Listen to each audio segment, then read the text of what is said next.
Uy, happy Sunday sa lahat, no? Happy Sunday, happy Sunday. Nandito po tayo ngayon sa parking lot ng Robinsons, no? Kasi po hinahatid ko yung aking pamilya kasi it's Sunday. I have to give time to my family aside from vlogging. So naghihintay ako na makalabas itong isang sasakyan kasi ako yung papalit sa kanya sa area, no? Kasi yan ang hirap dito sa sa isang mall na basta Sunday, marami kasing maraming tawag diyan, maraming nagmo-mall kapag Sunday. Kapag maraming mall Sunday, yung parking lot talagang yung parking area puno yung yung parking area puno. So I have to wait, no? Pero while waiting, teka muna. Kasi nahulog na yung ano ko eh. Teka muna, nahulog na naman yung aking, ano ba yan? Dalawa na itong nawala yung aking cover ng aking microphone. Oh, I have to wait kasi nahulog yung ano eh. Ayan, I have to, parking muna ako guys ha. Parking muna tayo. Parking. Ayan. Ayan, parking muna tayo. Pagkatapos nito, papasok tayo sa mall, okay? Yan. Tagal kong naghintay dito. Naisipan ko na lang mag-vlog nga eh. Kasi, ayan. Pupuntahan ko yung misis ko, saka yung mga anak ko, naglalaro sila sa playground, okay? Pupuntahan ko kasi kakain kami doon sa loob ng mall. Si misis, ng grocery si misis, kasama yung dalawa kong anak, no? Yung 5 months old, I think 4 months old pa yung anak ko, yung isa. Tapos yung si Brad Stephen naman, medyo ano na yun 3 years old na yun eh. So kasama niya mami niya, naggrocery silang dalawa. So tayo, nakapark na tayo dito, no? Papasok na tayo sa loob ng mall. Ayan. Cut ko muna ito ha. Pag-usapan natin mamaya yung topic natin. So ayan ha, nakapasok na tayo sa mall eh. Nahahanapin ko muna sila. Hahanapin ko kasi nandoon yun sa supermarket. Ayan, baka nandito yun. Okay. Usapan natin mamaya yung nangyari kay VP Sara doon sa London. Medyo yung Malacanang medyo sila, nagpapanik na sila sa kasikatan ni VP Sara. Ayan, nandiyan na sila. Ito, magulo yung Robinsons Supermarket, basta Sunday. Ang daming mga naggo-grocery eh. Kami every Sunday rin kami nag-grocery ng aming pamilya eh.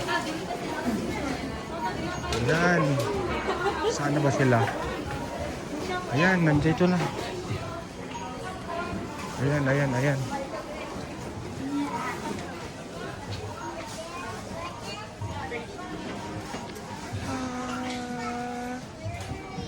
Say to daddy. Say to daddy.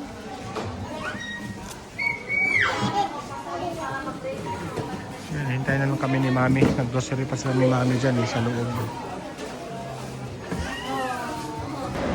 Ayan, nasa second floor na kami. Ayan, we're going to the food court. Ayan, yan ang Robinsons. Ayan, no? Yan yung Robinsons Appliances. Yan. Sunday, it's family day. So ayan, enjoy muna tayo sa company ng aking pamilya, no. So at least naman paiba naman tayo, no, na kahit magba-vlog tayo, mag-update ako sa inyo sa usaping politika, Pero at least tinutour ko naman kayo kung ano yung ginagawa ko every Sunday, di ba? Yan sila. Yung misis ko sa ano lang eh. After maggrocery sila, aakyat na yun dito tapos kakain kami. Yan lang, yun lang, ganun lang kasimple yung buhay ko dito sa amin. Ayan. Mag-guess kayo saang lugar to sa Pilipinas. Ayan, copyright tayo. So ayan, nandito na po tayo ngayon sa food court, no? Hintay-hintay lang ako dito kasi nagwe-wait ako ng signal ng misis ko kapag kailangan na ako doon sa ilalim ng pagbayad ng grocery namin. Pero for the meantime, pag-usapan natin yung nangyari nga doon sa London ni VP Sara. Talagang guys, nakakakilabot, no? Na marami palang mga kababayan natin, mga OFWs from lugar dyan sa London, no? Yung iba nga, hindi yun mga taga London nagtrabaho, pero pumunta lang talaga sila doon sa syudad ng London para lang makita si VP Sara. Nakakakilabot kasi kitang-kita mo doon, nagkakaisa po yung mga Pilipino, no? Na naniniwala po ni VP Sara na siya lang talaga po ang pag-asa ng bansang ito. Kasi alam naman natin kung naririnig nyo yung speech ni VP Sara kanina, no? Talagang talagang kung pagbabasihan mo yung yung nangyari ngayon sa ginawa ng gobyerno natin, wala talaga. Walang nagawa yung gobyerno ng Pilipinas. Bagsak yung ekonomiya. Ang nagawa lang ni BBM, ayuda lang ng ayuda, infrastructures, wala, no? At ito nga, no? Itong topic natin ngayon ay yun ngang plano ng Administrasyong Marcos. Di umano ha, itong naririnig natin, no, sa mga kaibigan nating vloggers na may plano raw ang Administrasyong Marcos na yan na nga, no, kapag si VP Sara ay hindi ma-impeach, no? Kasi malaki ang chance na hindi ma-impeach si VP Sara kasi hindi nila makukuha yung 2/3, di ba? So ang mangyayari daw kapag hindi raw ma-impeach si VP Sara ay ang gagawin nila, no? Ito yung gagawin nila. Plano nilang anong tawag doon? Yung kay Mima Alicia, no? Ito yung na pinakikinggan ko yung ibang mga vloggers ng mga DDS. Kasi nahuli na yung nahuli na yung gumurgor kay Mima Alicia. Dalawang suspect ang nahuli. Tapos di umano, no? Ito yung usap-usapan na kapag raw itong si VP Sara ay hindi ma-impeach, ang mangyayari ay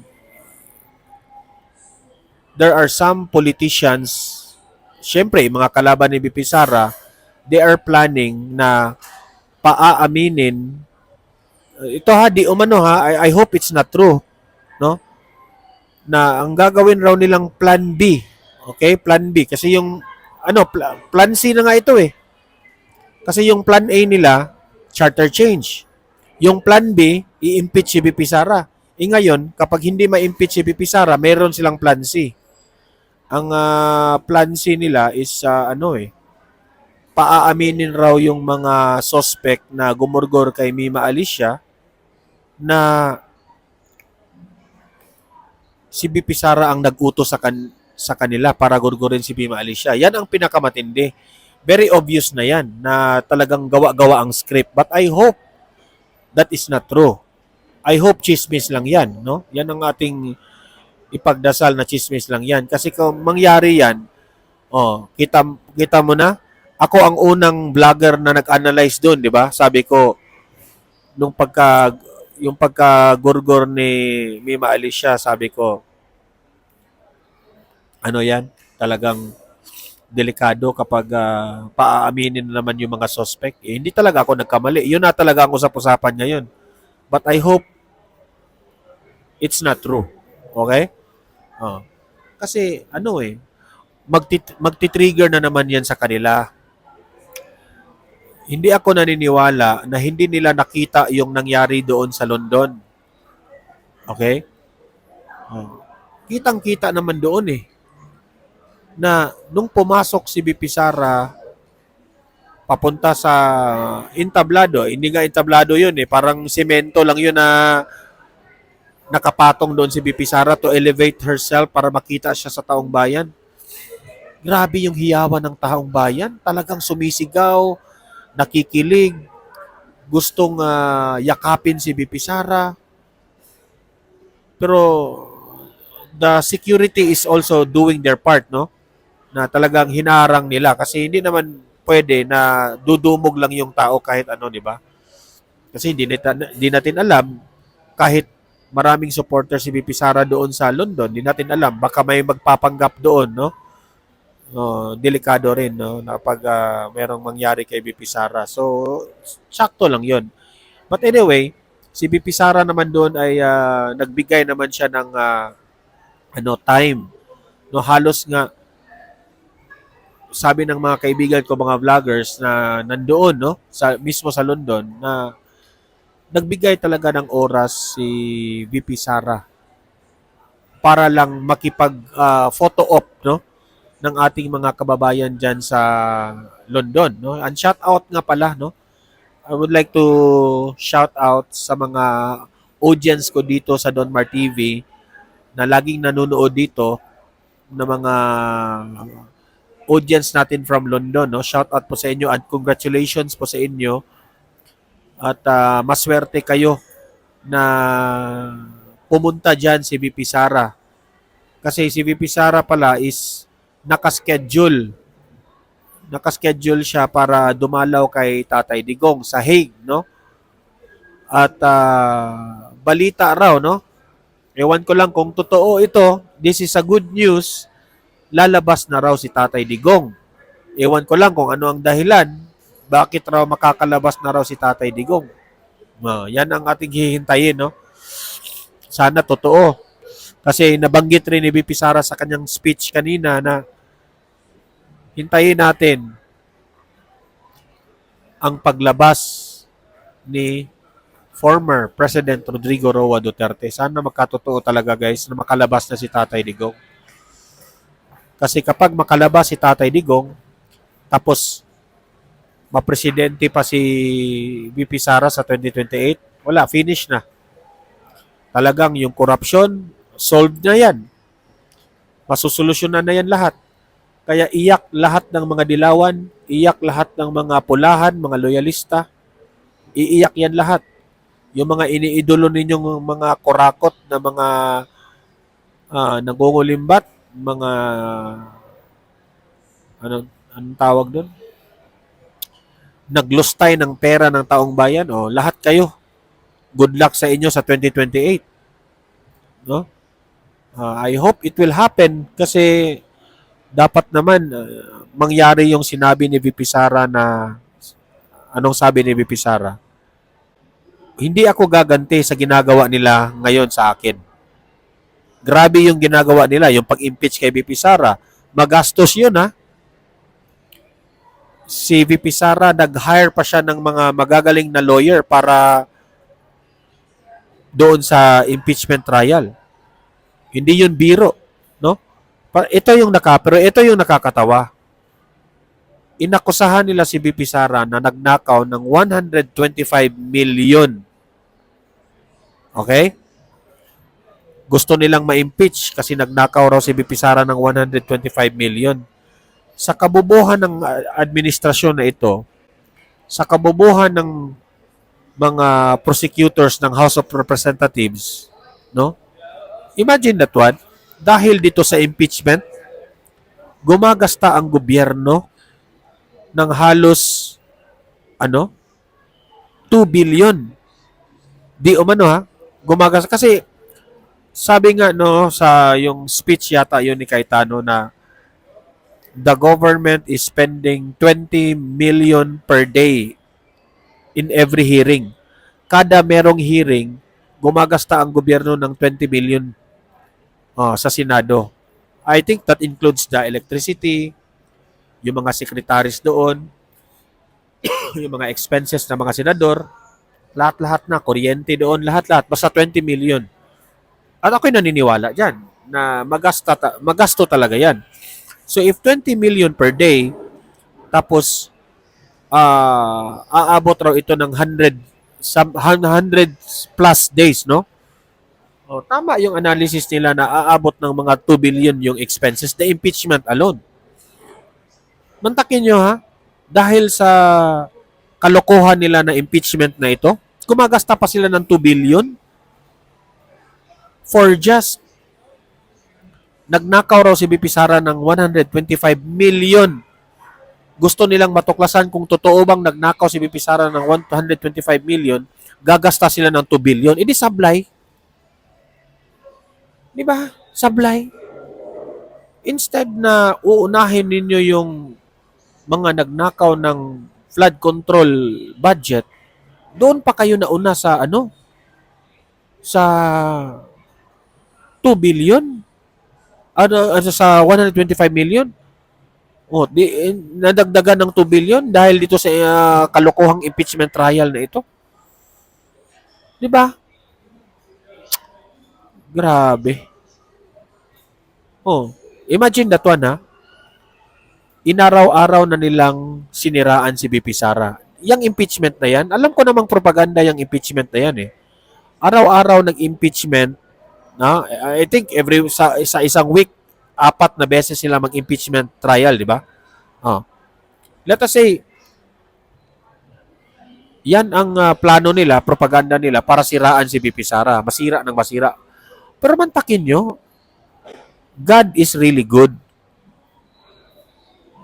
Siniraan nila ng siniraan si BP Sara through this impeachment trial. Pero mantakin nyo, mas lalong tumaas ang kanyang rating. Mas lalong tumaas ang kanyang rating. Yan ang isipin nyo. Kayong mga dilawan, pulahan, kayong mga prosecutors na walang kwenta. Yan ang isipin ninyo. Ha? Mas lalong minahal ng taong bayan si BP Sara. Akala ninyo dahil sa impeachment, lulubog ang rating ni BP Sara? Hindi. Mas lalong nag-negative ang rating ni BBM. Mas lalong nag-negative yung akala siguro nila na may mangyaring grabe. Isang pruweba yan sa nangyari doon sa London. Di ba? Pero hindi lang London yan ha. OFWs are all over the world. Lahat siguro ng country may Pilipino at lahat yun nakasuporta kay BP Sara. Di ba? So, wala na talaga. Wala na silang pag-asa dito na kung sasabihin nyo, kayo yung magdo-dominate sa 2028, wala kayong pag-asa. By the way guys ha, sa mga nanonood ngayon, no, paki-like, paki-share itong ating video ha kung nagugustuhan ninyo. Importanteng mag-share ha, mag-like para kakalat ito sa taong bayan itong ating mga pinag-usapan. At by the way, sa mga hindi pa nakasubscribe na first time yung nanood dito sa Donmar TV, no? Mag-subscribe na po kayo kasi ang subscription po sa YouTube, libre lang yan, walang bayad yan, no? At kapag nakasubscribe kayo sa akin, updated kayo sa mga pangyayari. I-update ko kayo patungkol sa buhay ni BP Sara, ano nang nangyari sa impeachment, ano nang nangyari kay Tatay Digong. Ma-update kayo, di ba? So, if you're the first time dito na nanonood, mag-subscribe na. Pindutin nyo lang yung subscribe button. Okay? So, ayan nga, no? It's Sunday. So, itong vlog ko, paiba naman tayo, nasa mall tayo, no? Oh, having my family. I hope maipakita ko mamaya, no? Mamaya, kung hindi kayo bibitaw dito sa video natin, ipapakita ko yung family ko, no? Yung wife ko, yung anak ko na si Brad Stephen, yung isang kanyang bunsong kapatid ay si Zion Clooney ang name. Okay? Bakit Brad Stephen yung pangalan ng anak ko? Kasi idol ko si Brad Pitt, no? At idol ko si Stephen Curry. Pinag-combine ko si Stephen Curry at si Brad Pitt kaya Brad Stephen. Si Zion Clooney naman, no? Yung Zion, gusto ko lang yung pangalan na Zion. Yung Clooney naman, ipinangalan ko yan sa idol ko na si George Clooney. Yung mga dito, no? Yung mga kaedad ko, mas mga matanda pa sa akin, kilala nyo yan, si George Clooney at si Brad Pitt. Yan. So yung bunso ko, si Zion Clooney. Ayan. Si, yung, the big brother is si Brad Stephen. Yan.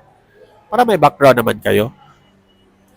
Sabi nga ng misis ko kanina, magpa-vlog ka doon sa mall? You have to give time to sa pamilya natin. Hindi ka na naman makaka-focus. Sabi ko, hindi man, ma-vlog naman ako, pero parang lang, raw, lakad-lakad, tapos usap-usap naman. Ganun lang. Kasi, lahat naman tayo, guys, di ba? Kailangan naman natin na i-balance yung life natin. Trabaho, pamilya, hindi sa lahat ng panahon nasa trabaho tayo. Hindi sa lahat ng panahon nasa barkada tayo. Dapat i-balance rin natin yung pagbablog, yung ating pamilya, no? At least while waiting, nagbablog tayo. Productive naman tayo, no? So, yun lang. Ako po, vlogger po tayo, pero may po tayo, no? May paninindigan. May, alam ko, yung mga supporters rin sa kabila, no? Mga dilawan at mga pinklawan, mga loyalista, galit rin yan sa akin. Pero hindi nyo makukuha yung aking prinsipyo. Okay? Kahit sabihin nyo pang, bayaran si Don Mar TV, bayaran yan eh. Malaking binabayad yan sa mga Duterte, sa mga Don Mar. Sorry, pero hindi po ako nababayaran, no? Walang pera po sa pagiging vlogger ng Duterte. Hindi po kami binabayaran. Walang pera ang mga Duterte ngayon. Hindi kagaya ng mga loyalista vloggers, mga dilawan vloggers, kayo yung bayaran kasi nasa inyo ngayon ang resources. Yung ninyo, yung amo ninyo, nandoon lahat yung pera. So, wag nyo kaming idamay diyan sa bayaran kami. 'Di ba? Balita ko nga yung si Mima Alicia, bayad raw yun eh. So, yun na nga, no? Kaming mga vloggers sa DDS, ako kilala ko naman lahat ng mga vloggers ng DDS eh. Magkakilala rin kami, no? Especially yung mga banateros. Kami ni Banatbay, hindi masyado. Si Jay Guevara at si Boss Dada, no? Nagkita-kita naman. Parang nagre-respetuhan lang kasi may mga opinion sila na iba rin sa opinion ko, pero may kanya-kanyang prinsipyo, pero at the end of the day, iisa lang ang aming anong tawag diyan, prinsipyo, no? Kamay na bakal at kailangan natin ng leader na may malasakit, tapang, na totoong magmahal sa taong bayan. Doon kami nagkakaisa. Pero sa mga bagay-bagay na tawag doon, na patungkol po sa mga detailed issues sa impeachment, sa mga senators, iba-iba kami, no? Iba-iba kami. Pero most commonly, pareha yung direksyon naming lahat ng mga vloggers. Si KPL, yan. Si KPL, si Badong Aratiles, sino pa ba? Sina Bisdak, during the rally. Sila, advantage kasi sa kanila kasi nandun sila sa Maynila eh. Ako, nandito po ako sa Negros eh. So, makapunta lang talaga ako doon pag may extra money ako. Kasi at that time, yung pumupunta ako sa Maynila, okay pa yung ano eh, sahod ng YouTube at that time. So meron tayong extra money na makapag-book tayo ng eroplano. Pumupunta ako dito doon every month, no? Nagva-vlog tayo doon, mga rallies doon. Eh paano yan ngayon? Eh medyo nabisi rin ako kasi nanganak si Mrs. ng aking ni Zion eh. Kaya nga that was around 5 months ago, no? Naghinto akong pumunta doon sa Maynila kasi kailangan nga ako dito ngayon kasi maliit pa yung bunso. Okay? So nandito tayo ngayon sa food court at doon sa ano, nandyan lang yung ano eh. Nandyan lang yung magsasamgyupsal kami ngayon, no. Ititreat ko yung mga ate ng mga ano, mga anak ko. Sila yung nag-aalaga yung mga ate. Yung mga yayas namin, tinatawag naming ate. Ayaw naming tatawagin na yaya. Tinatawag naming mga ate. Mga ate nila, 3 yung ate nila eh. O, yung isang ate nila, yun yung nagmamanage po sa kitchen namin, no? Siya yung nagluluto. Itong dalawa na mga ates namin, ito yung mga nag-aalaga sa mga bata, no? Si Zion at si Brad. Oh. Para kami ni Mrs. naman, eh, makapag-concentrate kami sa aming trabaho. Okay? So, hindi na namin kasi kung magfo-focus pa kami sa ano, sa mga bata, yung ano na, yung work namin, masasacrifice. Kailangan naming magtrabaho kasi kailangan na namin sustintuhan yung aming pangangailangan sa mga bata. No? At ako naman yung breadwinner sa bahay. Yung mother at father ko, mga matatanda na, wala na rin silang trabaho. So ako na ang lahat. So, kailangan namin magtrabaho. Kasi kung mag-aalaga pa kami dito sa mga bata, mapupuyat kami. Masasakripisyo yung ano, makasakit kami. Hindi na kami makapagtrabaho. So, the only time na makapagbigay kami ng quality time sa mga bata is yung bago kami matulog, no? Maglalaro kami ng mga around 2 hours, 1 hour to 2 hours every night, no? Bago matulog. Yan, mag-study ng mga bata, maglaro ng mga bata, ganun. Tapos kung every time kung kakain kami, yan ang bonding namin. Before work at after work, no? Tapos every Sunday naman, pupunta kami kung saan-saan kami kakain. Yan. Tapos, ngayon nga, nag-grocery sila. Yan. Ngayon naman, iso-surprise namin yung mga ate. Mag-subgyup naman na para maano sila. Kasi kabago-bago lang nila, nagsakripisyo rin sila sa, ito kasi si Zion, nagkasakit, no? Na-hospital siya, nagka-pneumonia yung si Zion. So, halos 10 araw rin sila sa hospital yung dalawang ate namin, no? Sila yung nag-aalaga doon. Binibisita lang namin kung merong mga pangangailangan ng yung mga gamot. Tapos, kung wala kaming trabaho ng misis ko, ayan, kasama namin mga atis doon sa loob ng hospital, no? Pero hindi talaga namin 24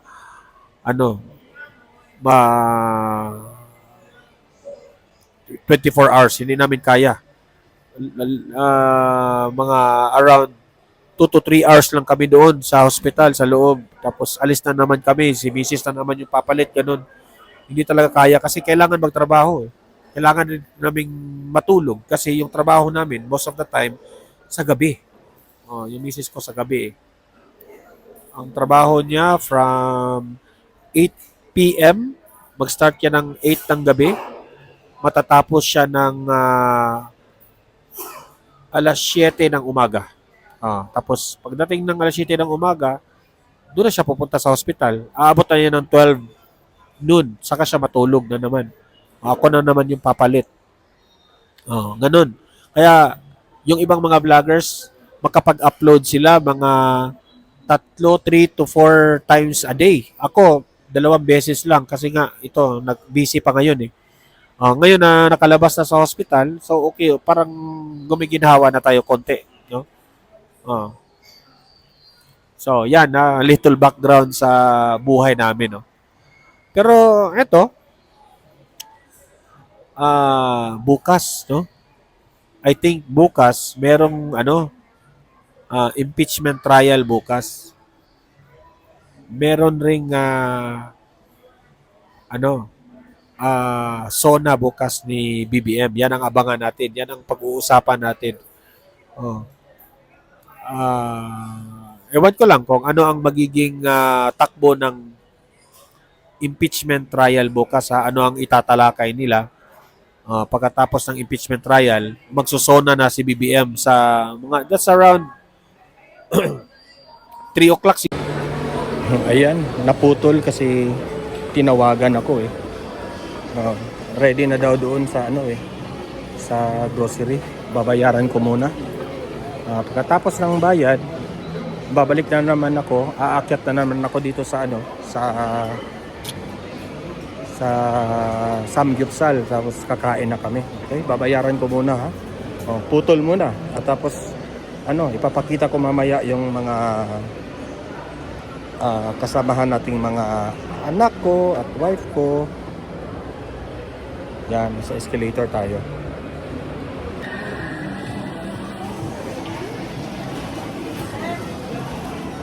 Fine.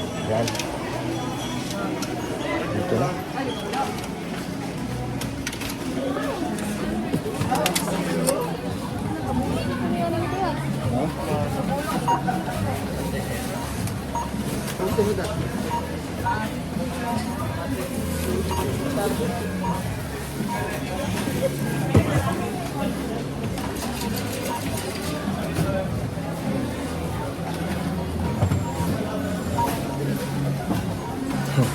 Ayan. Let's go to the second floor, Baba, okay? Here.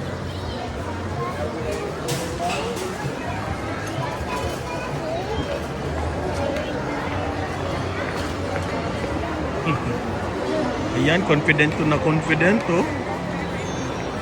Here sa left. Baba. Left. Here sa left. Not there.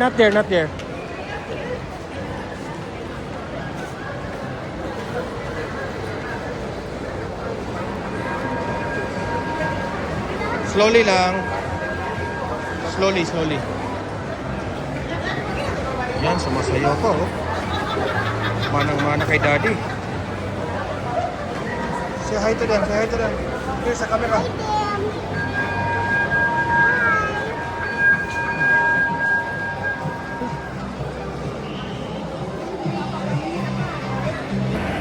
Say hi to them. Hi, Dem. Hi. Hi, Don Mar TV. Hi, Mar TV. Allah. Ayan, sakay na kami ng elevator.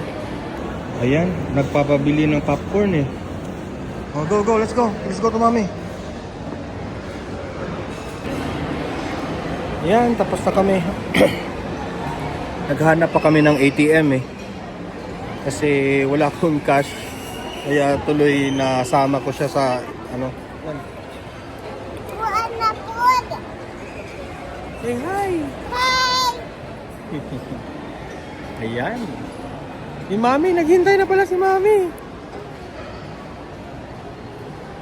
Hintay na pala si Mami. Popcorn? Naghintay na pala si Mami. Ayan si Ryan, no? Say hi.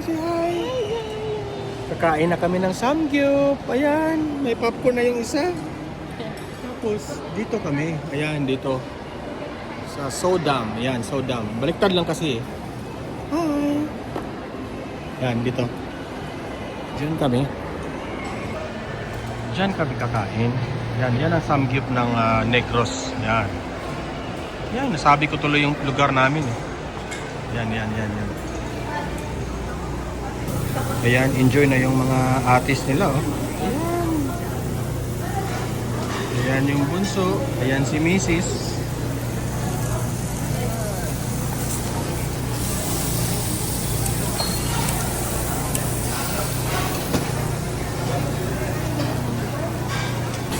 Ayan. Break muna tayo kasi kakain na tayo, eh. Diba? Ayan, break muna tayo, guys, ha. Kakain muna kami.